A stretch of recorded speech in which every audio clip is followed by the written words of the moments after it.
세종시대의 가장 뛰어난 업적 하나를 꼽으려면 단연 훈민정음, 즉 한글을 들 수 있습니다. 만약 한글이 없었다면 우리 민족은 어떤 모습으로 살고 있을까요? 아마도 조선시대 왕 앞에서 모든 대화를 기록하는 사관들처럼 말은 우리말로 대화하되 혹은 중국어로 혹은 일본어 아니면 영어로 기록하는 그런 이중의 언어 생활을 하고 있거나 그도 아니면 역사상에서 잠깐 나타났다가 자취를 감춰버린 말갈족, 흉노족, 거란족과 같은 그런 운명을 겪었을지도 모르겠습니다. 그 정도로 한글은 우리에게 결정적인 것입니다. 그런 한글이 참으로 우수한 문자라는 것은 이제 상식에 속합니다. 1960년에 미국의 하버드 대학의 라이샤워 교수와 페어뱅크 교수는 한글이 세계에서 가장 과학적인 기록 체계라고 인정했지요. 유네스코 역시 세계적으로 문맹태치나 언어학적으로 업적을 쌓은 사람들에게 주는 상을 세종대왕상, 킹 세종 리터러시 프라이즈라고 부르고 있습니다. 자기 언어는 있는데 문자가 없는 부족이나 민족들이 자기들의 언어를 기록하는데 한글만큼 우수한 문자가 없다고 인정했던 것입니다.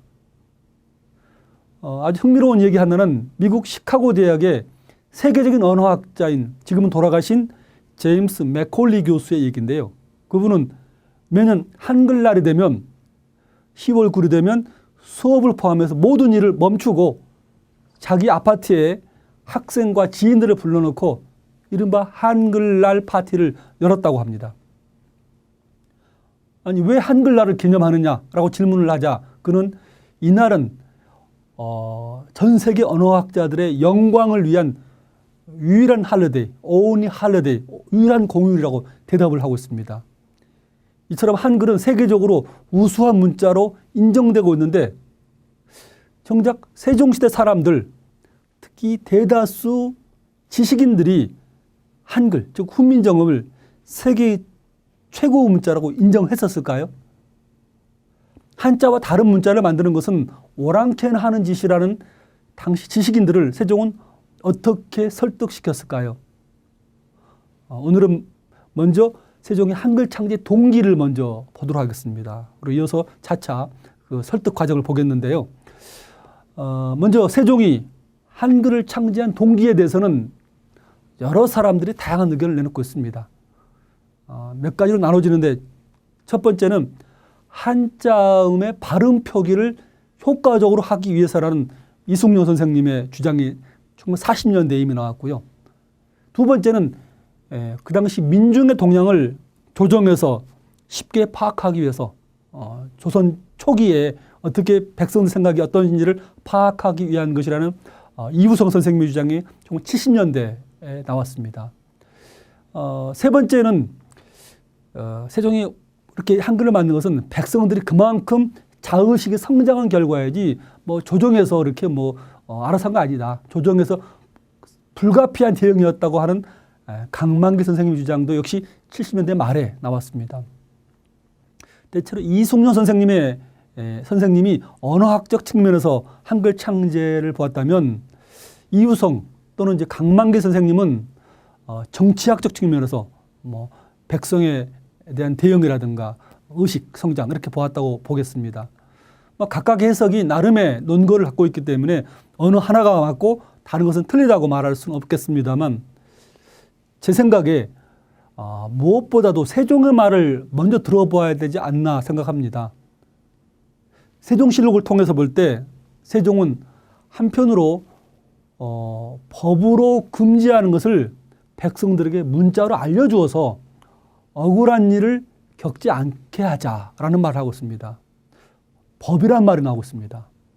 또 다른 한편으로 사회에 꼭 필요한 언행을 어떻게 말하고 어떤 행동을 하지 말아야 되고 해야 되는지를 알리기 위해서 한글을 창제했다고 할 수 있습니다.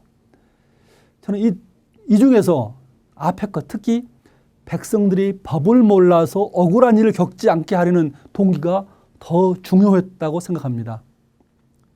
그 이유는 바로 재위 중반부에 발생한 양노라는 여자의 사건 때문입니다.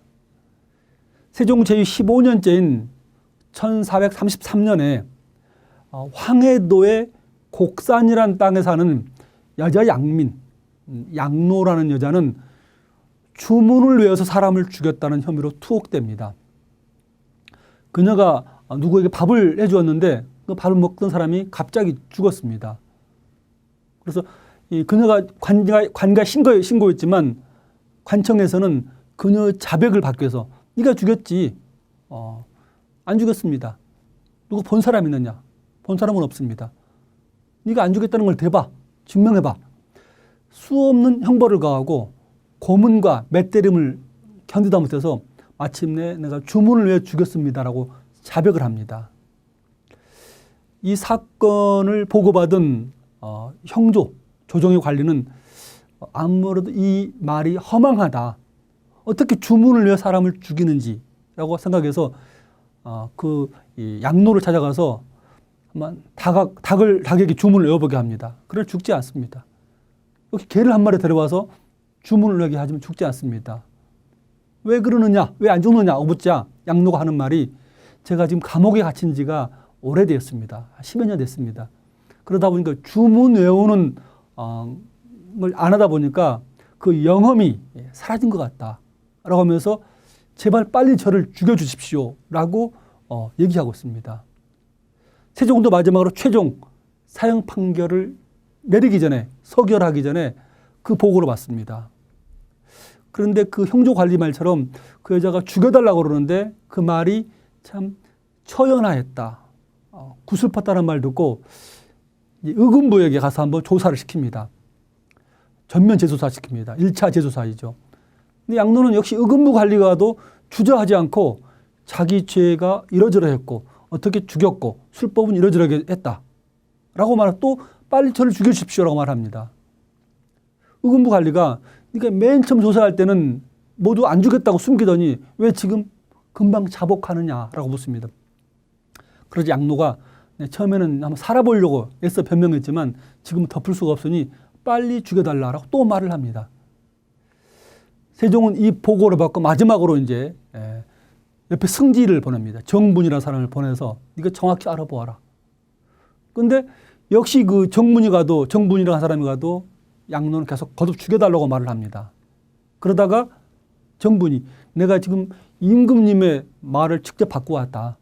우리 주상 임금께서 네가 뭔가 딱한 사정이 있는 것 같아서 알아보냈으니 모두 있는 것을 다 말해라. 만일 네가 매의 모니에서 거짓 자복했다면 얼마나 슬픈 일이냐. 사실대로 말해라. 라고 말하자 양노가 세종에게 읽더니 갑자기 하늘을 보고 크게 울부짖습니다. 저는 본래 주문 외는 것은 알지도 못한 일입니다. 그 사람 죽은 것이 마침 내가 밥을 먹여줄 때 있었는데 그것 때문에 나를 의심해서 계속 형벌을 하고 계속해서 고문과 맷때림을 했습니다. 마지막으로는 저도 모르게 전부 다 제 죄를 주문으로 외워서 했다라고 글을 올렸습니다. 옥사를 올린 것이죠. 지금 내가 실정대로 말을 해도 또 나를 때릴 것이니 제가 어떻게 견뎌내겠습니까? 죽기는 마찬가지니 제발 나를 빨리 죽여주십시오. 라고 울부짖습니다. 이 말을 전해들은 세종은 심히 측은하게 여겨서 최종 조사를 한 번 더 합니다. 3차 재조사이죠. 그 결과 양노는 어떤 사람과 단지 죽을 때 같이 있었다는 사실만으로도 10년간 감옥에 있었고 무려 1,500대의 매를 맞았고 자신은 무죄에도 불구하고 거짓으로 죄를 자복했고 그게 기정사실화돼서 옥사가 이루어져서 올라왔음을 발견했습니다. 결국 살인죄 누명을 썼던 양민 출신의 피의자 양노는 무죄 판결을 받습니다. 세종은 그를 불쌍히 여기며 석방해주고 식량을 급히 제공해주려 합니다. 쉽게 판결하면서 지나칠 수 있었던 이 양노 사건에 대해서 세종은 단 한 사람이라도 억울하게 죽어가는 재수가 있어서는 안 되겠다라고 말하고 있습니다. 그래서 세종은 그들에게 자기 죄가 어떻게 기록되는지를 알게 하는 그런 그 조치가 필요했고, 그것이 한글을 만든 결정적 계기였습니다. 자, 우리는 가족 중에서 장애자가 있다면, 건강한 가족이라면 먼저 그 장애자를 먼저 배려하고 돕습니다. 마찬가지로 건강한 국가나 직장이라면 사회적 약자를 먼저 돌보고 그들이 마음 아파하지 않도록 배려합니다. 나아가 그들 스스로 누구 도움 없이도 자립할 수 있게 한다면 더욱 좋은 일입니다. 세종시대의 사회적 약자인 백성들은 국가의 돌봄을 받았을 뿐더러 나아가 스스로 자기 권익을 지킬 수 있는 한글이라는 문자를 선물로 받았습니다. 세종이 한글을 창제한 가장 결정적인 동기는 바로 자기 죄가 어떻게 기록되는지를 알게 하겠다는 백성들의 권익 지킴에 대한 마음 씀씀이였습니다. 고맙습니다.